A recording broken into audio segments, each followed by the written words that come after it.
नमस्ते हमारे प्यारे शिक्षक साथियों, स्वागत है आपका आज के इस वीडियो में जो प्रोजेक्ट मेरा अपना बैंक से संबंधित है। ये प्रोजेक्ट गणित की वर्ग 8 पाठ्य पुस्तक के अध्याय 7 राशियों की तुलना पर आधारित है। इस प्रोजेक्ट में विद्यार्थी 5 दिनों तक प्रतिदिन कक्षा में 40 मिनट और घर पर 20 मिनट बिताकर प्रोजेक्ट को पूरा करेंगे। इस प्रोजेक्ट में विद्यार्थी प्रतिशत की अवधारणा का प्रयोग कर लाभ तथा हानि की स्थितियों में छूट की गणना, जीएसटी, चक्रवृद्धि ब्याज की गणना करेंगे। जैसे अंकित मूल्य तथा वास्तविक छूट दी गई तो छूट प्रतिशत ज्ञात करेंगे अथवा क्रय मूल्य तथा लाभ की राशि दी गई हो तो लाभ प्रतिशत ज्ञात करेंगे। प्रोजेक्ट के बेहतर क्रियान्वयन हेतु आप शिक्षकों हेतु कुछ सुझाव दिए गए हैं, जैसे पहले दिन की शुरुआत करने से पहले बच्चों को मिश्रित एवं समावेशी समूह में बांटना, क्रियान्वयन से एक दिन पूर्व पाठ योजना को देखना, जो सामग्री घर से लाना संभव है उसकी जानकारी बच्चों को एक दिन पहले देना, बच्चों को घर पर भी अभिभावक एवं समुदाय से चर्चा करने हेतु प्रेरित करना इत्यादि। इस प्रोजेक्ट के लिए पेन, खाली कागज, चार्ट पेपर की आवश्यकता होगी।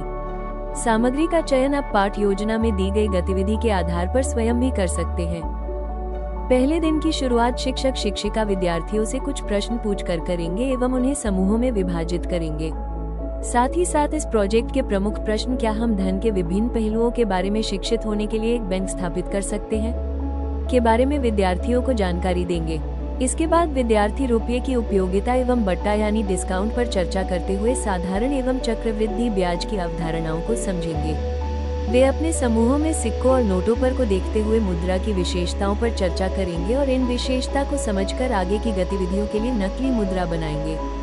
दूसरे दिन की शुरुआत शिक्षक विद्यार्थियों से पुनरावलोकन से करेंगे। विद्यार्थियों को गतिविधि के माध्यम से पैसे के उपयोग, बचत और निवेश से परिचित कराएंगे। इसके बाद विद्यार्थियों को बैंक द्वारा विभिन्न सेवाओं जैसे चालू और बचत खाते या अन्य विभाग और उनकी विशेषताओं से परिचित कराएंगे। अंत में विद्यार्थी अपने बैंक के लिए एक नाम चुनेंगे और उन्हें 2 समूहों में विभाजित किया जाएगा जो बचत और चालू खाता विभाग देखेंगे। तीसरे दिन शिक्षक बैंक की ऋण सुविधा और उसकी प्रक्रियाओं के बारे में समझाएंगे। विद्यार्थी साधारण ब्याज की गणना को विस्तार से समझेंगे एवं स्वयं भी कुछ प्रश्न को हल करेंगे। अंत में विद्यार्थी बैंक स्थापना की योजना पर काम करेंगे। इसके लिए शिक्षक पाठ योजना में दिए गए कार्य के आधार पर अलग अलग समूहों को कार्य सौंपेंगे। प्रत्येक समूह के पास एक विशेष विभाग होगा। गृह कार्य देकर शिक्षक कक्षा का समापन करेंगे। चौथे दिन विद्यार्थी चक्रवृद्धि ब्याज को समझेंगे और यह भी समझेंगे कि यह साधारण ब्याज से कैसे भिन्न है। शिक्षक चक्रवृद्धि ब्याज की गणना करने की विधि समझाएंगे। अंत में विद्यार्थी अपने समूहों में बैंक स्थापना की योजना पर काम करेंगे।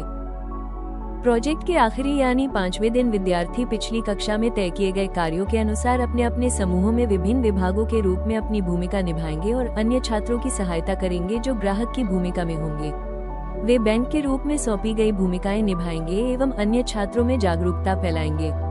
इस प्रकार आपने देखा कि इस प्रोजेक्ट के माध्यम से विद्यार्थी धन प्रबंधन, बचत, निवेश, ब्याज गणना और बैंकिंग सेवाओं की समझ विकसित करते हैं।